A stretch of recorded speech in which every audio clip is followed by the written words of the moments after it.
What's up, everybody? Welcome back to Cut to the Chase. Today I have a special video for you. I would like to show off my second deck tech, if you will. This is an Abzan deck helmed by Thalia and Gitrog. And this is a fully foil, 100% foiled deck. Except for, I'm sorry, there might be 2 cards that aren't foiled.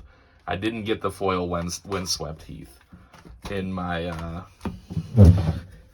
MH3 box opening, so apologies for that. I didn't mean to clickbait. But yeah, Thalia Gitrog. This is an Aristocrats landfall deck. I'm sure you can guess what we're trying to do here. And I'm just going to run through the deck, maybe explain a few cards, but let you look at all the beautiful foils mostly. So here we have a 6. I mean, that's just... Get some lands in your graveyard. Get them back on the field. Avenger of Zendikar, huge win con. Get all your little plant tokens out. Landfall. Swing. Sack them with a Blood Artist or whatever your preference is. Win the game. Another graveyard recursion for lands here. These are a lot stronger than you might expect. This is a sneaky token doubler. Also can just buff your guys with some Death Touch to let them get through. You play this early in the game, Bitter Blossom, makes you some tokens. This, 7's Wreck, gets you fetch lands back. And that's huge in a landfall deck. The foil Boseiju. Yep. See, Llanowar Waste. What I would like to have more typed lands. You know, forest, plains, etc. for fetching, but, you know, we're okay for now. Vampiric Tutor. I do run several tutors because this is supposed to be one of my more powerful decks, the Worldly Tutor. And it is quite powerful. Spy Master's Vault, really fun stuff. You connive and then you discard cards because we have so much land graveyard recursion. The Surge Foil Lotho, I mean, that's just a staple, you know, of most any white-black deck. But imagine, I do have a doubling season, so imagine your treasures getting doubled. You love to imagine that. Gix for some card draw. That is one thing the deck doesn't have too much of, is the card draw, but since I have tons of tokens attacking, the Gix will draw us a lot of cards, and we're Aristocrats, so we're not really worried about losing life, you know? Oh, Hair Talk, the token tripler. Tripler. First of its kind. Necrobloom. Sometimes I switch between having this be the commander and Thalia Gitrog, but since Thalia Gitrog has the draw cards stapled to it, I definitely stick with Thalia Gitrog most of the time. This is a really good one in a token deck. Fanatic of Ronas. I run this specifically because it's Thalia Gitrog. So with your commander out, this taps for 4, which is huge. Marin, that's one I think about taking out, but it gets you stuff back from your graveyard, creatures specifically, so I do like that. The Altar, I mean, that is mostly just a win con. I don't really need the ramp because it is a landfall deck, but this is for just being able to sack your creatures when you want to drain people out. Oh, what is that called? I forget what this foiling is called. It's not Surge Foil. It's the one from the Modern Horizons 3 collector decks that they have only done once so far. Chroma's Will. The Minister, I mean, that's a beautiful card. That's for drawing. Another little card draw. Pest Infestation. A little bit of interaction there. I like any interaction that also makes you tokens. You can guess why. Yep. Mondrak. Oof. Love it. Love it. Token doubler stapled on an indestructible creature. Yes, please. The Smooth Ring Tease. My favorite art of Smooth Ring Tease. Yep. Classic. Oh, shout out Sheldon. Mr. Menery. You know, this... I have used this card the wrong way so many times because it's not like a Crater Hoof where they get +X where it's the number of creatures you control. No, it's the number of cards in your hand. So you can actually make your creatures weaker, which I have accidentally done. Pretty funny. Pretty funny stuff. One of the only mana dorks I think is good enough in this deck is birds. Some lands. Yep. Elesh Norn. Now, I don't run reanimate spells in this deck, but I do have so much ramp, and I do run tokens, so this is one of the few really big creatures I run in the deck. It's mostly a go wide deck, not go tall. This is just for fun. I'm probably going to take Ink Shield out of the deck because I literally have to beg my friends, like, listen, buddy, just attack me with everything you have. I won't block, and it'll be okay. And they never believe me. They never believe me. Yep.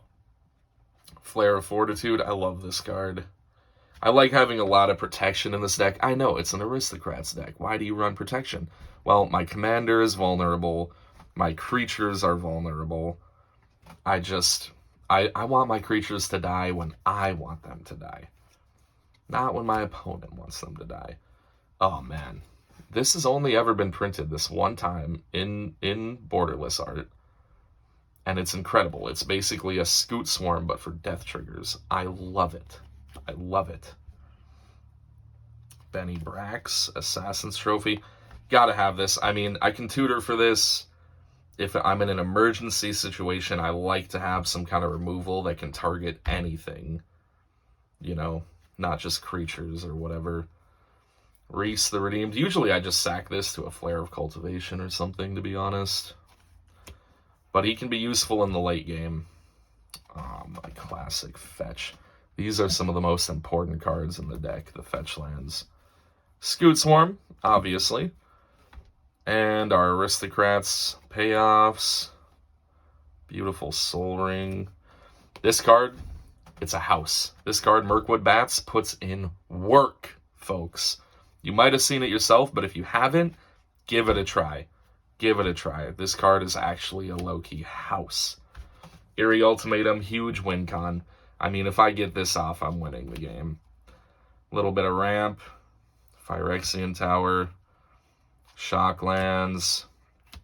Signet. I mean, I'm running any kind of fetch I can. Any type of fetch land that comes in untapped, I'm happy with.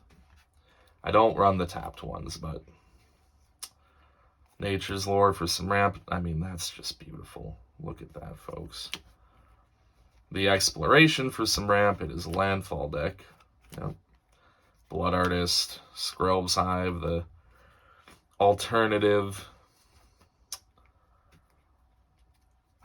The alternative token maker. I mean, this is another house. I'm so glad this is uncommon so everybody can easily get it. This is just a great little token creator and a great little drain. Oh, man. Yoji Shinkawa of Metal Gear Solid fame. Skull Clamp. What do you think of that? Another one of the few really big mana cards I run in here because it's a board wipe. And if it survives till your next turn after you've wiped the board, you get your little 1/1s. And it doesn't wipe the board of all your go-wide creatures. Yep. Cavern of Souls. I usually use this on my commander because people hate Thalia Gitrog. They hate Thalia Gitrog. So you got to find every way you can to protect it. Oh, yeah, I'm really impressed with this borderless foil. I think they call it the frame break. I love that.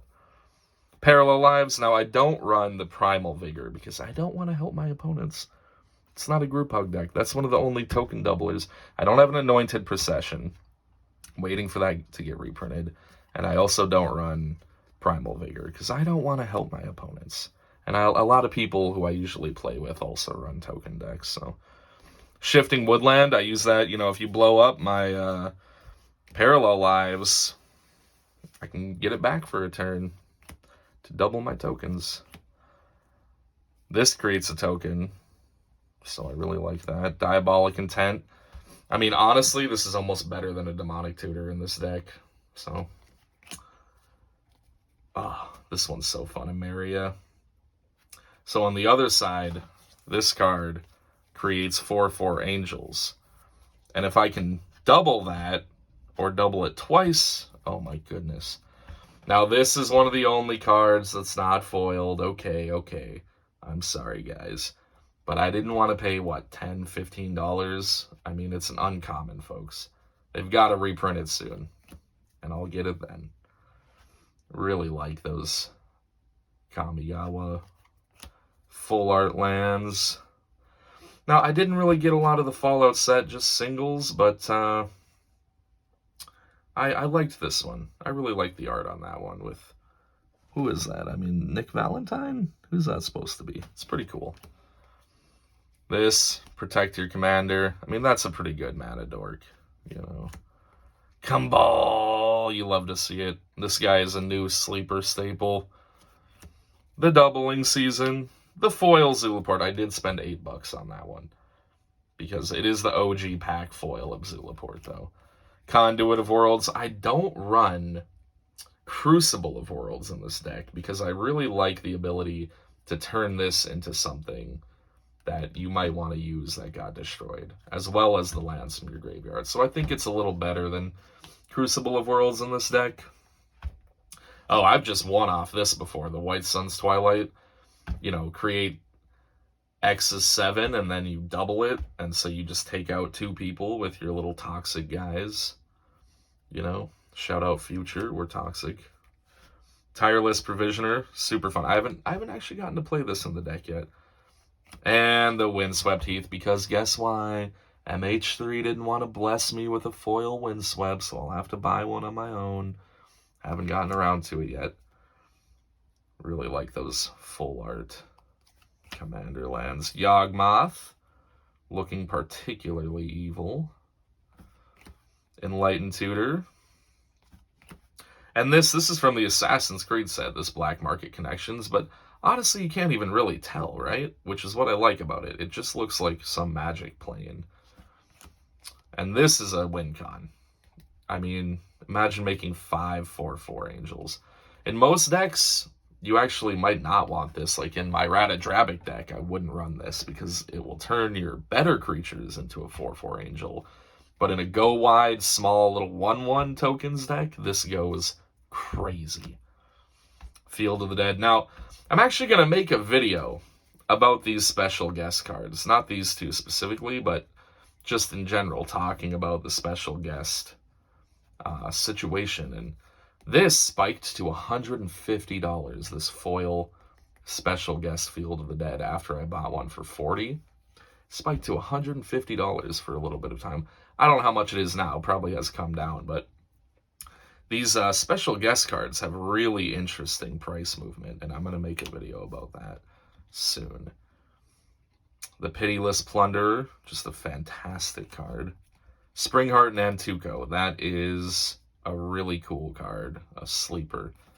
And the Flowering of the White Tree for protecting my commander and boosting my little guys. So that's it, guys.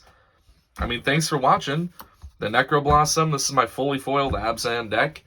The last fully foiled deck I did was Raffine, which I've since taken apart, actually, and I plan to build another CEDH deck soon. Yeah, I really appreciate you guys watching. When we hit 100 subscribers, I'm doing a Double Masters 2022 box opening. So if you're looking forward to that, go ahead and subscribe. And I'll see you guys next time on Cut to the Chase. Peace!